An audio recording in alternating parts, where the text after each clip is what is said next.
नमस्कार, दृष्टि न्यूज में आपका स्वागत है। मैं हूं आपके साथ अंकिता। चलिए बढ़ते हैं मुख्य खबर की ओर। संविधान निर्माता, दलितों, आदिवासियों, पिछड़ों और सर्वहारा वर्ग के मसीहा बाबा साहेब डॉक्टर भीमराव अंबेडकर जी की 134वीं जयंती पर आज देश भर में कांग्रेस जनों और उनके अनुयायियों ने धूमधाम से उनकी जयंती मनाई।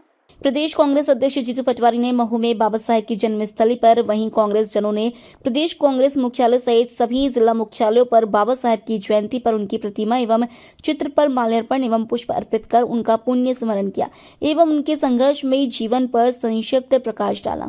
पूर्व मंत्री पीसी शर्मा ने कहा कि आजादी के बाद देश के राष्ट्रपति महात्मा गांधी, पंडित जवाहरलाल नेहरू, मौलाना अबुल कलाम आजाद सहित तमाम नेताओं के सहयोग से सर्वहारा वर्ग के उत्थान के लिए डॉक्टर भीमराव अंबेडकर ने संविधान का निर्माण कर उसे 1950 में लागू किया। दिन जिसमें देश के संविधान का निर्माता का पूरी दुनिया में जो बीजारोपण हुआ संविधान को लेकर, बाबा साहब अम्बेडकर के विचार को लेकर, इस देश की सामूहिक एकता और अखंडता और भाईचारे को लेकर, मौलिक अधिकारों को लेकर और इस देश में समानता, सामाजिक, राजनीतिक और आर्थिक, इसके विज़न को लेकर उनके जन्मदिन के अवसर पर हम उनकी जन्मस्थली पर आज आने का अवसर मिला। मैं सोचता हूं कि ऐसे में आज शपथ लेने की आवश्यकता है मध्य प्रदेश शासन को, देश के शासन को, कि जो अराजकता देश में हो रही है, संविधान खतरे में आ रहा है, संविधान का समाप्त करने की ओर भारत की सरकार, नरेंद्र मोदी की सरकार जा रही है। जो बाबा साहब अम्बेडकर का अपमान अमित शाह जी ने संसद में किया है, इसके लिए देश के आम नागरिक को जागने की आवश्यकता है। मैं मानता हूं इस बात को कि ये किसी राजनीतिक दल का एजेंडा नहीं हो सकता है।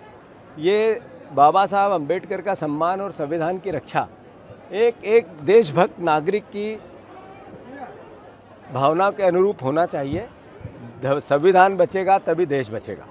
अगर आप संविधान की रक्षा नहीं कर सकते हैं तो देश खतरे में है। मैं मानता हूं इस बात को कि भारतीय जनता पार्टी ने किस तरीके से संविधान का उल्लंघन अलग अलग तरीके से कर रहे हैं। एक हमारी सरकार थी मनमोहन सिंह जी की, कांग्रेस की, बाबा साहब अम्बेडकर की पार्टी की। बाबा साहब अम्बेडकर ने जब संविधान का निर्माण किया तब कांग्रेस पार्टी के साथ मिलकर किया। तो मैं समझता हूं कि उन्होंने जो कानून लेके आए वो भोजन का अधिकार, यानी सबको भोजन मिलना चाहिए, ये अधिकार है हर नागरिक का, हर बच्चे का। फिर हम लाए शिक्षा का अधिकार, सबको शिक्षा मिलनी चाहिए। फिर हम लाए स्वास्थ्य का अधिकार। फिर हम लाए भूमि अधिग्रहण अधिनियम, किसानों की जमीनों के अधिकार की रक्षा की हमने। फिर हम लाए सूचना का अधिकार, जिससे करप्शन रहित देश बने। फिर हम लाए वन पट्टा भूमि का अधिकार, जो आदिवासी परिवार के लोग हैं उनकी जिस भूमि पे है, जंगल पे है, जमीन पे उनका अधिकार है, ये लेके आए, जिसने देश में एक नई क्रांति लेके आई, जिसमें देश में एक आर्थिक जागरूकता लेके आई, आर्थिक अधिकार लेके आए। और भारतीय जनता पार्टी, नरेंद्र मोदी 10 साल में क्या लाए, जिससे नागरिकों में डर पैदा हुआ, जिससे नागरिकों में कई प्रकार के प्रश्न खड़े हुए। अपना political agenda, Bharatiya Janata party और उसकी सोच का पॉलिटिकल एजेंडा के कानून लेके आए, जो देश के नागरिकों में डर पैदा करते हैं। मैं मानता हूं संविधान का उल्लंघन है कि जिन सांसदों ने अंदर अपने मत का व्यवस्था बनाई, उन्हीं सांसदों से बाहर जनता के रूप में बीजेपी अलग अलग तरह के सवाल जो नकारात्मक है, मैं मानता हूं ये देश खतरे में। और संविधान, संसद में लोकतंत्र, जनप्रतिनिधि अपनी बात करते हैं, उनको बाहर डराया जाता है। एक तरह से ये देश के संविधान के साथ कुठाराघात और बीजेपी कर रही है, बीजेपी की सोच कर रही है, उसके जो फ्रंटल ऑर्गेनाइजेशन है उनके वो कर रहे हैं। और कांग्रेस पार्टी दृढ़ता से लड़ेगी।